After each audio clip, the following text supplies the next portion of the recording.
Today I got a special guest, Jen. Hi. Hi. Welcome to those guys of Barbados on Fire podcast. My name is Mando. You can find me at www.piracy.group.com. You can find me on YouTube, Spotify, Apple. Don't forget to subscribe, like. What else? There's a bunch of those. Yeah. Subscribe, like, and share. That's important. You need to share. Yes. The more people I got, the easier it will be to make more episodes, to make the podcast, to travel around the world, meet new people. And before we start, I think that'll be it. Oh yeah, I got new merchandise. You can go to the website, piracy.group.com, and to support the company, the channel, everything else. And today I got a special guest. Well, last time we saw each other? It's been a long time. It's been years. Yeah, right? Yeah. At least 10? I would say probably 10 years, right around there. Yes. Yeah. I got Jen here. She's Hi. amazing. She's a nutritionist, right? What else? I'm a nurse. Nurse, yes. I'm a certified nutrition coach. Okay, perfect. Yes. Perfect. So, and a fitness. I am also a certified personal trainer. Exactly. Yeah. So this episode will be different because, we talk about mental health usually, but I want to talk about with respect to nutritionist, nursing, and fitness. Mm-hmm. I was talking to you earlier that some people don't care at all. Right. Outside the U.S., that's not a priority. Mm-hmm. Could be for multiple reasons, but you never know. Sure. And I think being a fireman, first responder, nurse, you need to be fit. Mm-hmm. And someone told me that 80% of being fit is the nutritionist, is the food, what you eat, Yes, intake. It is. 20% is working out. It really is. The nutrition plays a much larger role than we give it credit for. Yes. It really, really does. Yeah. Yes. And before we start talking about nutrition in the focus of that, we can talk a little about history. We met each other through EMS. EMS. You were at the medic. A medic? I was a medic. I was a supervisor. Yes. Mm-hmm. Yeah. Yeah, I was a supervisor most of the time I was there. I know. Yeah, I remember that. And I was an EMT. I was yes. brand new EMT in the US, but it was my English wasn't that good, I guess. Still with a thick accent now, it's a little better. I don't really remember it being difficult to understand you. Maybe. Mm-hmm. Those people with the subtitles, captions coming out. Yeah. Any language you guys want, you can hit on YouTube. And then what makes you go from supervisor EMS to nursing? What made me go into nursing? Well, originally that was my goal before I became a paramedic was to be a nurse, and then just sort of ended up taking the long way there. I absolutely loved being a paramedic. I really didn't want to change that, but we can only do so much. Yep. And I really wanted to expand my opportunities to help people. So nursing took the lead at that point. So. Oh, nice. And what you did in nursing? You went to emergency room? What? I did the polar opposite. I went from EMS as a paramedic to hospice as a nurse. Hospice? Oh my God. I was a hospice nurse for almost 8 years. Yeah. For those who don't know, because people international, they listen to podcasts. Okay. Mm-hmm. Hospice is the nurse that take care of people that are about to die. Yes. Or they have no more choice, just basically taking care of the patient onto disease, right? Mm-hmm. Giving the best they can. Yep, they have terminal diagnosis of 1 year or less. Yeah. Yeah, so it's all about making people comfortable. Yeah. During their last days, last weeks, last year. Yeah. And helping them to die with dignity and peace. Yeah, and it's not easy though, because you see people die every shift, pretty much. Often, yes. Oh, yeah, when I worked in my initial position was in an inpatient unit at the Level 1 Trauma Center, ORMC. Okay. Level 1 Trauma Center. So there were people dying every day. Yeah. We were getting all of the trauma cases, horrible cancers, things like that.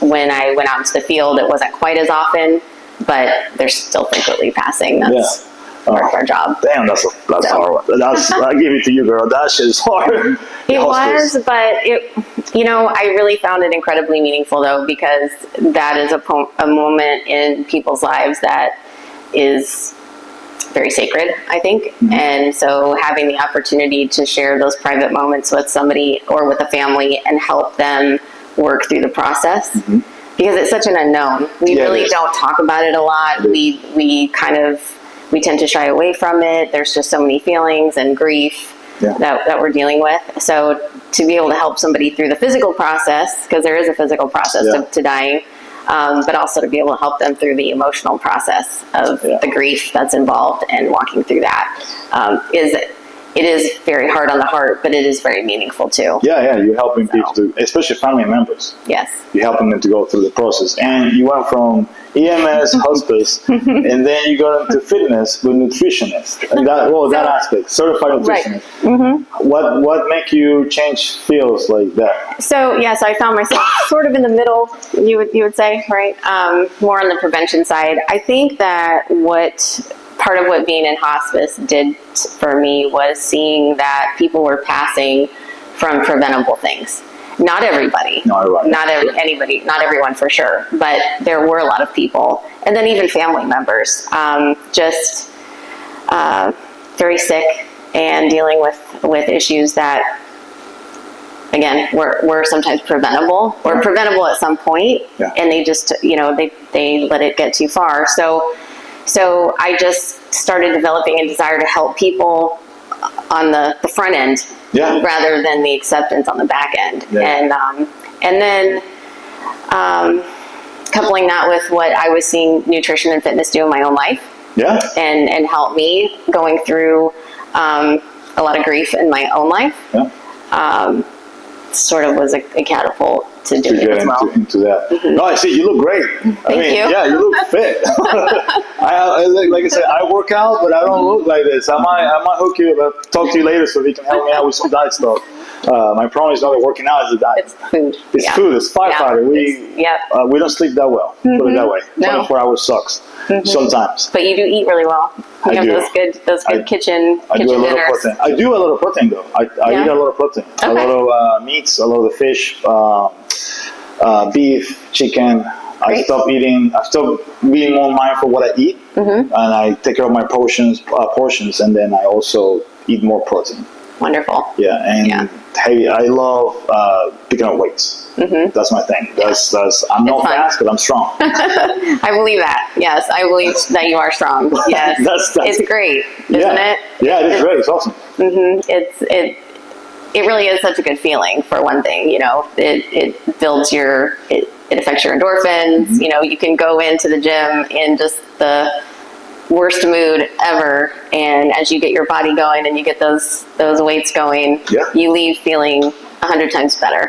And it's awesome. It's not just the weights you've lifted, but it's the emotional weight you've lifted too. It is. A lot of the people I talked to in the past on the podcast, they said, you need to see if you get any like emotional stress or anxiety, depression, some of that. See a specialist. Could be a psychologist, psychiatric counselor, but also you can work a little bit by working out, by doing stuff that you like. Yes, that helps too. Yes, there's absolutely different things that we can do to help ourselves. So for sure, going to talk to somebody and getting some counseling, therapy, all of those are very important to be able to talk about with somebody who can guide you through the process, right? But definitely between your nutrition and your fitness, those are things that you can do for your own mind, for your own body, that will help support the process of healing, process of improving. The more you feel the more you look better, and your own perspective, the better you feel, and you will be more relaxed. And I also saw that you went to bodybuilding at some point. I did. I trained for a competition a couple years ago, and that's awesome. Thank you. That's really awesome. I was pretty proud of myself. That was hard. It is hard. Yes, it's very hard. I saw one of the guys I used to work with, another fire department before I went to the current one. He does bodybuilding. Okay. And he's eating 10 times a day. It feels like it. Oh my God. And it's little portions. It's chicken and rice all day long. Like, oh my God, dude, just put some with no salt. Is really cautious what you eat. I notice it's more what you eat than what you work out. I mean, it is important what you work out, but your nutrition is really the key. It really is. So you can have great workouts, but if your nutrition is not on point, then you are not maximizing your efforts in the gym at all. Oh yeah, that's true. And what do you recommend people who was, I want to get bodybuilder, just start doing nutrition wise? So what type of food do you recommend? Hey, I want to get into that world. Sure. For the bodybuilding world? Well, protein is a priority. Yeah. So we've got our 3 macronutrients. We've got protein, we have carbohydrates, and we have fats. You need all 3, but protein really needs to be the priority. Okay. And I would go so far as to say that for the majority of people, it should be the priority. To the degree that you take that, kind of depends on what your goals are. Okay.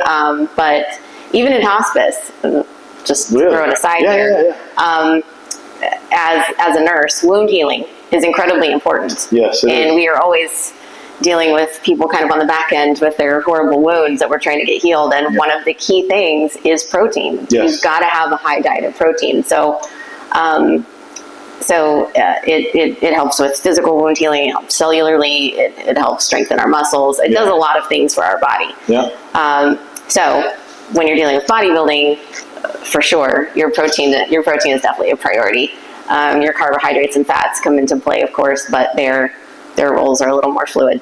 Okay. Depending on what you're trying to do. Goal? Like I know. Or the timing, because as you know, you've probably heard about people. They're in a bulk season or they're in a cutting season, and so it's really not the protein that gets cut in the same way as your carbs and your fats. Those are the ones that you're dealing with more. To cutting means that you're trying to lean, you're trying to lose body fat and maintain your muscle. So you've got to keep your protein up to help reduce, to help bulk. And then if you're cutting, you keep your protein up because you want to lose as little muscle as possible while you're losing the fat. That's true. So you keep your protein high, and then you work with reducing your carbohydrates and your fats to help get your body fat percentage down. To lean down. I know also that in bodybuilding world, I know there's like the big beast monster, the guys are like 400 pounds of pure muscle, and then you got like the fitness or the bikini or the different types. So which one you were? Bikini. Bikini. Yeah. You see this? So 400 pounds. Oh, you're great. Yeah. So so that means you have to be lean, but you have to have a muscle or not that much muscle. So the men and women categories are all a little slightly different, but in terms of women, so bikini is sort of like I wouldn't call it like the bottom, but it's like your baseline. It's like the initial or baseline one. Yeah. So what they're looking for is they want a very full athletic type of muscle that's full, but they want a low body fat. Okay. Not too low. Oh. Okay. They want it low, but they don't want it so low that you're seeing lots of striations. So when you look at the muscles, right, they want like full muscle bellies and just maybe a little bit of striation, but they really don't want to see very much of that at all. So they want very, very firm, very soft muscle. Okay. And that more of honestly like that sexier look, right? That's just the bottom line. We all know that's what Excel guys, right? So that's what they're looking for. And then as you get up into the next levels to figure and physique and all of that, they want an even lower body fat. They want to see bigger muscles with more striations. Oh. So depending on what level, it kind of goes from there. But yeah. Yeah, so, that's crazy. In a nutshell. that's so out of all of them, we get to have the highest level of body fat, which is still very lean. Yes. It's extremely lean, but it's not as lean as the other ones. Yeah, and I bet you, I can't even imagine going from, because I've seen guys going from here to like zero body fat, pure muscle, and then assume the competition and just swallow everything they can. And like, oh my God, dude, chill out. Yeah, that was something that was interesting for me because I went into it with the idea that I wanted to do it.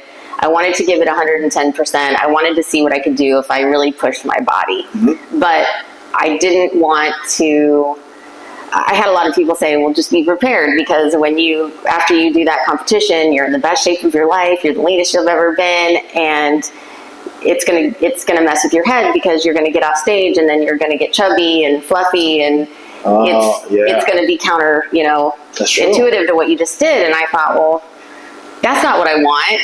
I want to be able to maintain this at least to some degree. There has to be a way, right? There has to be a way that I didn't work this hard just to ruin it all when I get off stage. So I started researching pros Okay. and what they did in their off seasons and how they looked and how they trained and how they ate and kind of where they lived weight wise. And I found some that stay pretty lean all year long, and a lot of them will stay like 10 to 15 pounds over their stage weight.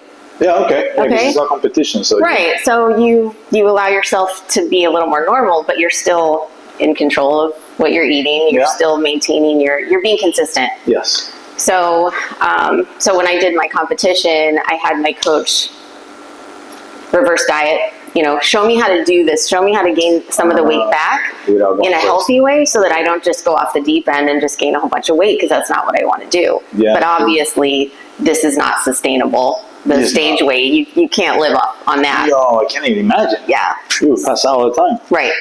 So she did a great job. She helped me. It basically does your process in reverse. So if you're taking 16 weeks to lean out and you're increasing your cardio and you're reducing your fats and carbs and, your calories and all of that, you basically turn around and do it the opposite. So the next day, 2 days later, you're back in the gym doing what you did a week ago.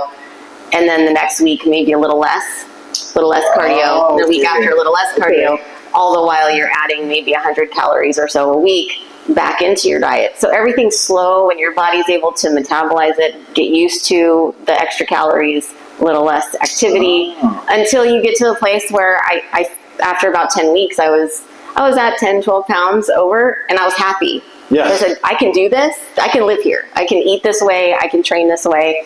And I can do this, so this is where I want to stay. And so that's what I did. Okay. And 3 years later, I'm still doing it. Yeah, that's awesome. So awesome. it is possible, Okay. to be disciplined. And then some people don't want to, and that's to each his own. That's Yes, totally true. fine if that's how you want to That's be. true. It wasn't how I wanted to be. As I wasn't just looking at it as it wasn't just the goal of bodybuilding. It really was the longevity and being strong for life. Yeah. And being in the best shape that I could be at the time. I was 48. So, I want to be running around with my grandkids and living a full life. So I don't, so anyways, that was really my goal. So And you did it. I mean, I did it. Yeah, you're not just looking great. It's also you feel good. I mean, Yes. the all that you transmit is, I'm Jen. I'm awesome. Like you seem like happy. Yeah. And that's the part that I was looking for on the podcast. A lot of people talk like, how do you feel? Because sometimes I can talk to somebody and the feelings, it's like doesn't have that same feeling. But somebody who's actually enjoying life and going through the process, so we all change. Life is a constant changing, Yes. and I can see that on you. It's awesome. Like, Thank you. yeah, I remember when I saw you the first time 10 years, 15 years ago. You were skinny. Yeah. Yeah, I mean now too, but Yeah. A different kind of skinny. different kind of skin, exactly. Yeah. Different kind of skinny, and that's the goal, though. And talking about nutrition, what is the most difficult part when you see clients from nutrition to keep on or to keep going? What do they tend to have the biggest problems with? Yes. I'm glad you speak English. Let's see. So I would say one of the things is outside of the education of what nutrition really means and eating healthy, what that really means, because we don't really understand it, I don't think. Outside of that, I would say the consistency. That is a big thing. People tend to be kind of like a roller coaster. Yeah. And so helping people to be consistent, because that really is a key. Yeah. It's hard. Yeah, It's hard. the discipline of that. I would say the other thing is everybody's a little bit different. So for me, part of what I do, it's all centered around building healthy habits. So helping people with the blocks that they have with their habits. Oh, okay. So, my obstacles may not be your obstacles. Sure. So it's not cookie cutter. It's really based on the person, right? Exactly. So, what would be an example of that? Some people are really good at cooking their own meals and they like to cook, and so that part's not the problem, but it's the consistency of eating the right things, eating better things for them. if you don't, some people don't have a family unit that's supportive of what their goals are, what they're trying to do. It's harder. So working through that, and how do you be consistent in an inconsistent world, really? So I would say that's one thing that really... Consistency. That's true. Yeah, it's true, because at least, well, you know, in the EMS world, we tend to eat whatever we get available. And that's hard to keep that mentality. It's really hard. Yeah. What do you recommend to like a paramedic or firefighter that's doing 12 hours or 24 hours to keep consistency? Because that's, to me, that's the hardest part. It is hard. Yeah, it is hard. Even sleep. Right, that is for sure. If you can bring food with you, that is one of the best things that you can do, because being prepared, really, just being prepared. So when we have a plan or we have things available to us, we are much less likely to go to the bad things. Yeah. So if you can bring, even if it's just a portion, you know, if you can bring your breakfast, or you can bring snacks, healthy snacks, that'll get you through, you know, the majority of a shift. You know, if you're very disciplined and you're able to, if you can bring all your meals and I don't know, if you're at a firehouse, you know, have your dinner at the firehouse, but you bring the rest of your food, you know, then that's great. But anything that you can do to help keep the spontaneous moments of, I just have to grab something from the vending machine away, the better. So. And what type of snacks would you recommend to those guys working on the field, police, you know, healthy snacks? Because everybody talks about healthy snacks, but you say, hey, I want a protein bar, but the sugar's like 20 something grams of sugar, and then you cannot base on salad, because in my case, we go 5 fires. Right. You're not going to get much energy off of so what do you recommend for that? So, if you're, quick snacks. So some things like, protein side would be things like hard-boiled eggs, you know. So some of these are going to be things that need to be in a cooler, right? So you've got things like hard-boiled eggs, you've got Greek yogurts, you've got protein shakes, cottage cheese. Those are a few things that are really high in protein that are easy. You can get them in individual, you know, containers.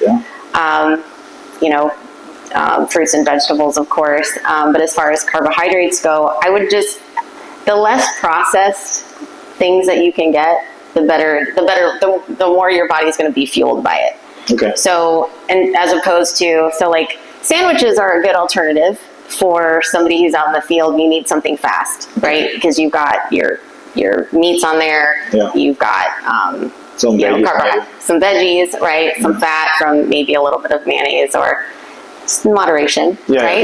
Don't put on the mayo. Right, like a whole jar, a tablespoon or two. But in moderation, you avocados, you know, things like that. But then as far as the bread goes, if you can do a sourdough bread over a standard white bread that's highly processed, that would benefit you. There's a bread called Ezekiel bread.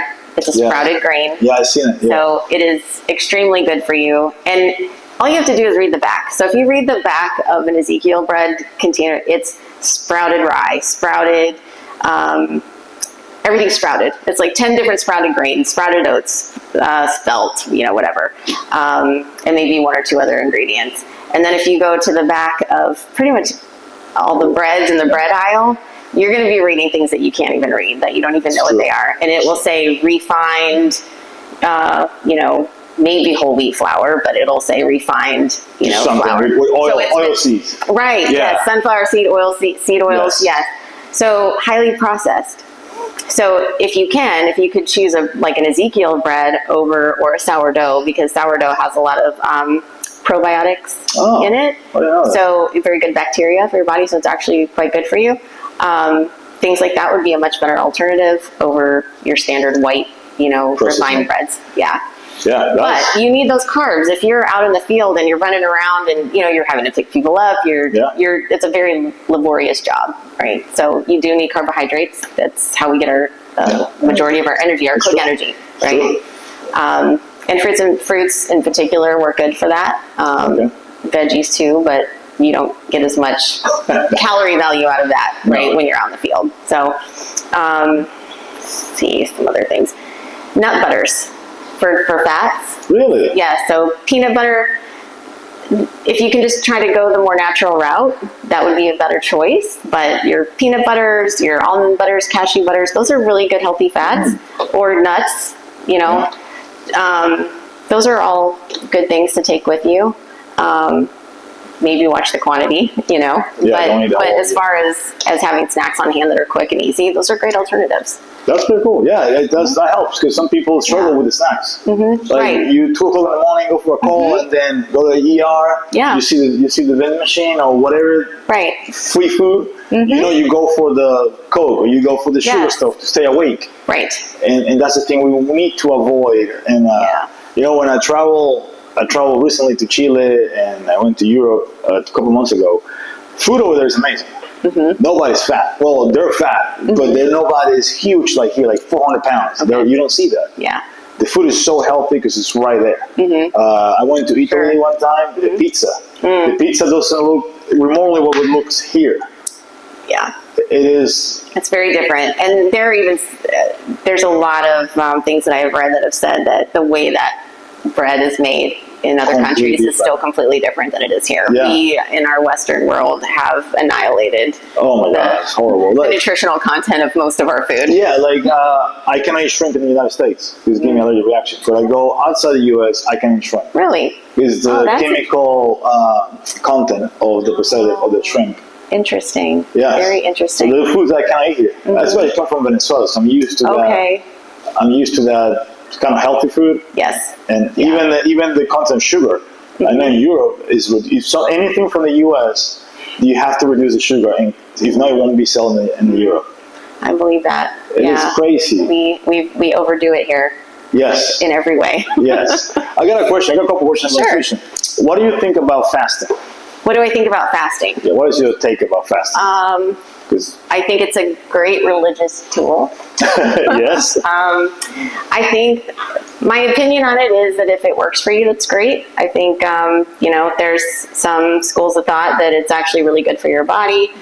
Then you have the other side saying that it's not. I think it's a good tool. I guess it depends. Would be my answer. It depends. I think that it can be a really good tool. I do think there's times when you just giving your body a reset and having like here, an occasional 24 or 48 or even a 3-day fast is kind of it's detoxing, right? So I think that it can benefit people. I don't think it's a necessity. I don't think it has to be done. Okay. It does help with, it does help people sometimes to lose weight because it's limiting your window of intake. Yeah. So if you're only eating, there's different ways that people like do it. 16, 8 hours. But then I've seen people where I work that, I'm fasting. So as soon as they open the gates, they start shoveling food. Yes. And then close down at, 5 in the afternoon. And bro, you ate a whole cake. Right. Right. So it kind of begs the question: how's the nutrition? Like maybe the timing's great, but what are you still putting in your body? Which is part of it, right? It's not just calories; it's also nutritional content. Yeah. Wow, I hope people listen to you. Hey, by the way, if people want to contact you for anything, for nutritionists or for bodybuilding or for nursing, where they can find you? You can find me on Facebook or on Instagram at JGBraley1. Okay. Number 1, JGBraley1. That's kind of basically where I'm at right now. Perfect. I will put the link for your Instagram page on the description. Great. So people can see it, Wonderful. Can hopefully get more clients on that aspect. I got another question. This might be a little bit, what do you think about Ozempic? Oh shit! Now we get into the good part. So, from your point of view. Right. Okay. So, I think my biggest thing is this. Whatever you choose, whether you choose to go on something like that for a period of time to help you, or whether you choose not to, the question or the challenge is still going to be, what are your habits? Because at the end of the day, if you're on Ozempic, at some point you're going to go off of it. Yeah. And if you have not changed the way that you eat and changed what you eat and changed your mindset around food, you're going to do exactly what you did before you were on it, which means you're going to get the same results you had before you got on it. Because once you're off, your hunger is going to return with a vengeance. And if you don't know what you're doing, if you're not already doing the right things, you're going to go backwards. Got it. So my thing is the habits. Change your habits. Yeah. That'll be the big thing. Yeah. If you want your results from Ozempic to be long lasting, what are you doing to change your habits and your nutrition along with it? I say that because I know people, they're into that, and they lost all the weight. They look not skinny, not healthy. Right. Well, that's the other thing is they're finding that it is muscle deteriorating. It is annihilating people's muscle. So there again, any time that we're putting medicine in our bodies, there's always side effects. Yes. So you really need to look at the consequences versus the benefits of being on something like that. And then also for a long period of time, like how long are you going to be on it? As well. So yes, so being on that and losing weight does not mean you're healthy. Sure. It means you've lost weight. That's it. Thank you for thank you for saying that, because I'm not the person to get the expert. I got an expert for that. But I completely understand. I think there's a time and a place for medicine. I think that there's medicines that are useful. I think there's some medicines that are not. But there's a time and a place for medicine. But at the end of the day, it always comes back to what are we doing? What are we doing ourselves? Medicine is a tool. Yes. I agree. It's like a gastric bypass or a gastric sleeve. Yes, you lose a lot of weight and then you look like a flying squirrel because you got extra flesh. Right. But if you don't change your habit, I've seen people going through horrible side effects after the surgeries. And I think people gain double the weight after surgery because it's the mental portion. It's not the tool that you said. And that's a great advice actually for those people that get like I said, everybody have it's personal and it's individual, but it is one of those like you need to make sure that you change stuff because when you come hungry, you come with vengeance. Right. And then what are you going to do? And if you're used to binging or you don't know how to eat in a healthy manner, you're going to resort back to the old habits because that's what we do. We go back to what we know. Anytime that we're going forward in something new, we go back to what we know. If we haven't made those changes, then nothing. You go back to normal. Well, what do you recommend to change those habits? Tips for people. Hey, I want to change. Yes, I'm in Ozempic or I'm bodybuilding or whatever. What do you recommend to change those habits? Sure. Well, I am going to say that it always helps to work with somebody who can walk you through the process. I do think it helps to have a coach. I mean, even coaches have coaches. So I think that I think it's that aspect of having somebody who's walked the road that we're going down, who's already walked down that road and has experience that can help guide you. So I do think that's important. But that said, I think that you need to figure out what it is that you want and then make little changes. So, I always tell people, how do you eat an elephant? Little bites. One bite at a time, right? So you take your big goal, and you break it down into smaller portions. So, and you don't try to do it all at once. That's true. You really have to pick something and just start there. And as you get better at that one thing, then you can go to the next thing. So if you have no understanding of nutrition, then let's start there. What is healthy eating? What do my habits look like right now? What are the foods that I'm putting in my mouth every day? And what could I eat that's better? So understanding the difference between healthy and unhealthy. Okay. And then let me incorporate good healthy foods. I'm not eating any fruits and vegetables right now. Let's start there. Let's not worry so much about getting rid of all the bad stuff. Let's incorporate the good things. The things that my body needs. And as I get consistent with that and I start seeing, I actually feel better, actually, starting to enjoy these vegetables or these fruits, get that in, then go, okay, then we can move on to something else. Well, how's my protein? Is that really, to me, is your priority over the three? So where's my protein? Well, let me increase my protein. So work on that. And as you get more consistent with eating more protein on a daily basis, then you can work on the next thing. Okay. So little bites, little things at a time. That's what makes, the long haul possible. And that will hopefully change the mentality around food and about your lifestyle. Yes, exactly. Yes. In the U.S., we're too sedentary. We don't walk. Very. Yes. We don't do anything. Right.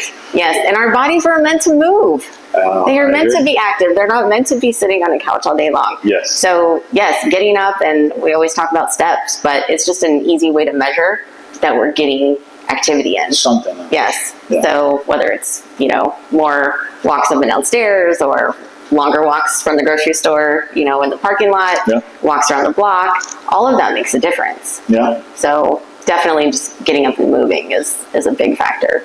And that's something that you can do small too. If you ultimately want to, let's say run, maybe you have a lofty idea of wanting to go run a race. Yeah, ultramarathon, right. 24 hours. But you've spent years sitting on the couch. Well, you're not just going to do that tomorrow, but I can get up today and I can go walk outside. I could go walk around the block. Mm-hmm. That's one step closer to getting to my goal than it was if I didn't do it. Yeah. So just start there, Start with something you can do. I think that's the thing too, is you start with something that you can do and just do that. Okay. Once you do that consistently, then do the next thing. And then keep going. And then keep going. And build from there. Right. Yeah. I cannot go from now to become a bodybuilder right away. It will take me a couple months, maybe a year to get to that goal. It takes time. Exactly. Or lifting weights. I started doing 90 pound deadlift to now close to 400. Actually, 400 now. Wow, that's fantastic. Yeah. But you didn't do that overnight. No, it took me It was months. a process of time, right? Yeah. And being consistent. Yes. Be consistent. Like I say, I'm not fast, but I'm strong. Yeah. But that was rough. The 400 pounds is rough. I feel you. I bet it is. It's rough. But yeah. Definitely. But that's life, though. Life is like that. It's not. Like I always says, YOLO. Sounds stupid, but it's true. It's true. Yeah. There's only one life. We don't have a second. We don't have a sequel. This is it. No. Mm-mm. And that's how you live. You want to get to those later years healthy. Mm-hmm. Right? Yeah. You don't want to be old person suffering from everything. No. I think that too. I think what I've seen is that we just accept that when we get to a certain age, I'll even say 40, or 50, that we're automatically going to decline, everything's going to get harder, we're going to break down. And so we have this mentality going into older age that's just how it is. It's not how it is. But it's not. Yeah. It's not. It's not the truth. Mm-hmm. And so when you start to realize the things that you're thinking in your own head, and then you challenge them, and then you see that, oh wait, that's not really. Yeah. I turned 51. I'm. Yeah. I don't have any health issues. I'm healthy. But it's just choices. I decided at a certain point to make changes and stick to them, and so you don't have to. And the other thing too is it doesn't matter what age, you just start where you're at. Just because you're 40 or 50 or 60 doesn't mean you can't have better health. That's true. You might not be 20, but you can be the best 60-year-old that you can possibly be. Exactly. And your life will be much fuller and better, and you'll be happier and, and stronger because of it. Yeah, so. It's true. There's no age to start. You just have to start somewhere. You do, right. And it's true. Yeah, I know people that are 51 and they look like hospice patient, walking hospice patient. Well, and then I met you, amazing. Oh, people my age, I'm almost 40. They look like shit. It's like, bro, you need to take care of this. You won't last. Right. If you want to last, you want to see your family grow. You want to see everything like. That I get it's life, but you need to be healthy. You need to get to that point. Right. We had a case that we know that a person was working on shift. He had a massive heart attack. Oh. Yes. Okay. Gladly, he was dropping a patient at the ER. Oh, so he was right in the hospital. And the CPR on him on the hallway. Oh gosh. Survived and everything, and it's kind of funny, but that event. He survived, he's back on work, and he's healthy. But that make everybody else on the department to think about health. Oh, that's so that event sucks, but that event makes you know what? I need to start working out. So now Like once we work out before or during the shift or do something, walk around the station like a mile. That's great. Yeah, it really took great. to that point, but unfortunately, Right. that guy was the how you call it, the spark to start making me think about healthy. And yeah, But he's okay. it's okay. Yes, He's okay. And he's doing Change, yes. He making dropped a changes lot of as well? weight. Wonderful. He's eating healthier. I mean, I'm glad that he's back. But that makes also change his mind. Like, I cannot do this all my life. Yeah. I need to do something else to find a plan B. And that's how you come from. You went from nursing to nutritionist to a bodybuilder to everything. Now you're getting your nurse practitioner. I am. Yes. Congrats. Thank you. Congrats. What are you doing now? Thank you. I'm really excited about that. What are you going from that? Are you going from hospice? What are you doing now? or nutritionist or So preventive? I want to continue at this point, I want to continue the road that I'm on and just be able to work in a broader scope of practice. Okay. So, you know, I still want to provide a holistic approach. Which you do. Yeah. You have to. Yeah. But being able to do lab work and testing and you know, hormone therapy, medicine as is appropriate, you know, but definitely being along the more functional medicine side and really focusing on nutrition and healthy lifestyle and eating habits is my cup of tea. So yeah, it is. Yeah, it is. Yeah. That's what you do. Hopefully, when you get your office and you get your building or whatever, hopefully we can do another episode there. that would be great. That would be awesome. Like a wellness center, really. Yeah, I think I would love to do an episode in your office. That would be great. Well, it's a plan. It is a plan. We got now. I have 2 years to go, but it's a plan. We start something, right? Little steps. So we start with this one, and then another episode down the road, and then hopefully on your office when you're happy. That we're looking for that. I would love it. Yeah, and see, almost an hour. Really? Yeah. Oh, wow. I told you, we passed it. You're having fun. Yeah. So before we go, what do you recommend to people to start in that journey? What would be the one advice you said to people? Hey, if you want to start a healthy lifestyle, what do you recommend?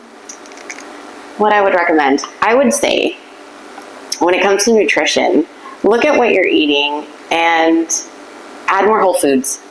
Okay. So if you can adjust some of your processed foods for whole foods, you'd be in a good place. So start there and focus on protein. Yeah. Focus on getting your protein. I would say if you could start with just 100 grams, just get up to that. Okay. You'll hear a wide range. So you'll hear anything from 0.7 grams up to 3.3. Like there's a really high end to what protein is too much in terms of what they've found. Not that everybody needs that much by any means, but what is tolerable for the body, what the body can assimilate, and that sort of thing. But if with throwing a little bit of numbers, if you can do 1 gram of protein per pound of body weight, okay, and I would say lean body weight. So think about the weight you want to be. All right. So if you're 200 pounds and you want to be 170, go with 170. Oh, okay. I thought you were going to wait to the weight. So if you're happy and you want to be there, if you're at the weight you want to be and you just want to make changes, then stick with that weight. Okay. If you're trying to lose weight, then go with the weight that you want to be. Because technically they talk about you want 1 gram per pound of lean body weight, which is like your leanest weight.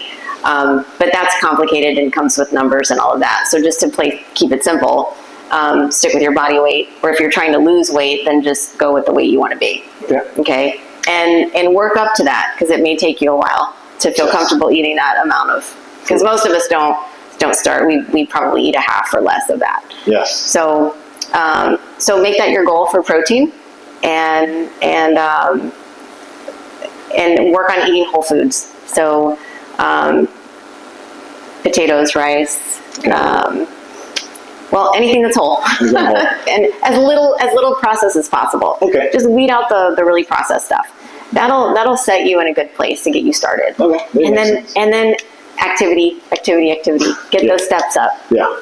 So whatever you can do. And it doesn't have to be just at the gym going crazy. It's throughout the day. So anything that if you have a watch and you can, measure some steps, it'll help you. see where you're at right now, what your daily looks like. If that's 500 steps a day, if that's 5,000 steps a day, and then let's increase that a little bit more each week. Okay.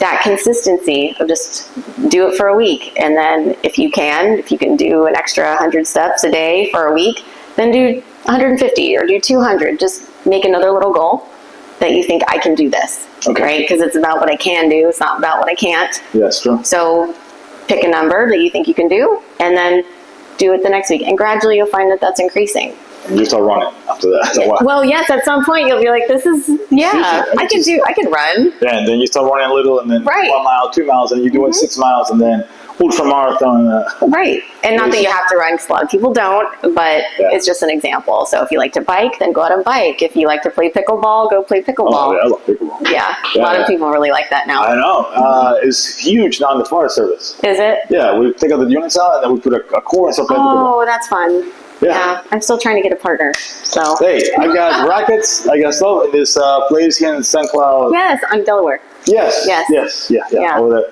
Yeah, nice. The rules are a lot of rules, which seems like it. A lot, but whatever, I'll take it. It's like a tennis for all people. That's what I look like. You know, it's funny. The first time I ever saw pickleball, it was a long time ago, like, I don't know, 10 years or something. It was a long time ago, but it was in a 55 and older community. Yeah. And they always had the person with the handle behind, with a golf course behind them. So in my head, I connected the golf course with the racket and thought it had something to do with a cross between like tennis and golf. It's tennis for all people. Yeah. I know what it is now, but at the time I was like, this is a really It's a great cardio though. It's a great cardio. If you play like an hour straight up, you burn a lot of calories in pickleball. I believe that. And then you got the balls for outdoor, indoor with the holes on it. It depends how you get.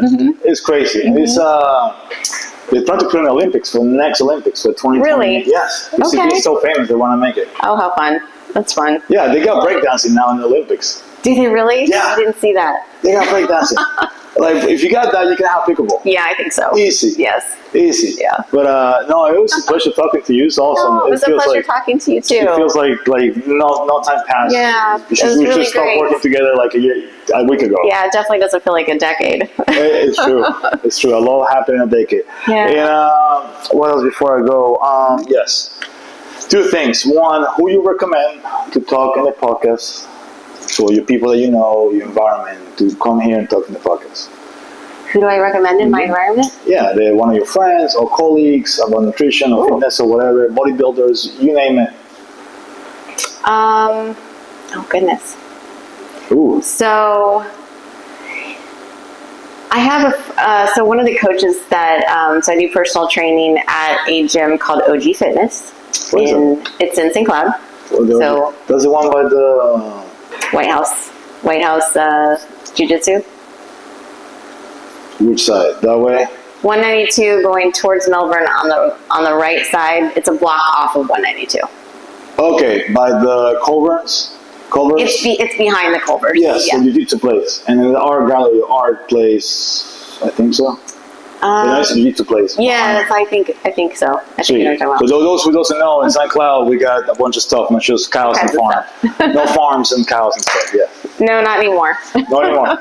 But OG Fitness is a private gym. Okay. They specialize in personal training and group classes. Oh, okay. So, but there's a lot of really good coaches in there. And one of the coaches' names is Roxy. Okay. And she is exceptional when it comes to mobility work. And yes. so whenever you have limitations when it comes to like back injuries or weaknesses or anything like that, she is phenomenal with it. So she's your girl with mobility work in the gym. I feel like firefighters in general, we're like a rock. We're strong, but not flexible at all. Yes. Yeah. Yes. We're horrible with that. And actually, one of our tests, they test us how flexible we are, and everybody just fails a lot. Yeah. A lot of failing on. She can really help with a lot of the flexibility and mobility. Yeah. A little back injuries, shoulder injuries, just because of the weight that we carry. Right. Yeah, the air pack is 20 pounds, and with the equipment is 70 pounds, like I told you before. And that's just as simple. There's the normal base guy. You have truck operations or something else is all, and you add the heat. The heat, and then you're in an environment where you're having to move fast and act fast. So it's not really about your safety in terms of being in controlled movements. Yes. You're going in weird directions and and also the fact that you might be full asleep at night and you get a call and you get a car fire. Right. So you're going from 0 sleeping to your heart rate goes to almost 150. Yeah. And some guys drink Celsius and drink Red Bull all day long plus coffee. Yeah. Where's the water? I don't know. On the hose, maybe? Maybe. On the engine? Right. Somewhere. Not in them. Not in them. But yeah. No, it was a pleasure talking to you. One thing before we go, I want to give you a present. Oh. Yeah, it's a firefight tradition. It's called Challenge Coin. Oh, great. That's for you. Oh, thank you. Yeah, that's a first responder, police, military, firefighter. That's as a wonderful. gift for coming to the podcast and talk to me and audience. Hopefully, see you this episode. It's been great. Thank you so much. It was really great to talk with you. Every person that I talk to, I try to send it because sometimes it's in a different country. Okay. Yeah. Or I try to give it to them personally or by mail. But since you're here, might as well do it. Yeah. Oh, that means a lot. Thank you very much. You're welcome. You're welcome. It's a funny challenge because probably you don't drink that much. Not that much. Exactly. But if you were a bunch of firemen and police and you said challenge coin, right? Mm-hmm. Who doesn't have the coin have to pay for the whole round of beer or alcohol for the whole group. Okay. Yeah. So that's how we play. So keep it in your pocket. Yeah, a lot of guys, if you met firefighters or police, they have a coin somewhere. Okay. And they go, well, let's say a challenge coin, you don't have the coin. That's a lot of money wasted in one way. Right. Those guys can drink. All right, I'm going to test this. Let's do it. do it. And with that, well, thank you so much. For those that see us, please share, subscribe, like, share for the new one. Thank you for seeing the new podcast, Bomberos on Fire. Jen, what last words before we go? Anything else? Oh, where can I find you again? Oh, you can find me on Facebook and Instagram at JGBraley1, the number 1. Perfect. I'll put that in the description. If you got more questions about nutrition, bodybuilding, anything, right here, you guys I can would find love to talk to you. Oh yeah, perfect. Well, with that, thank you so much and see you later. Bye.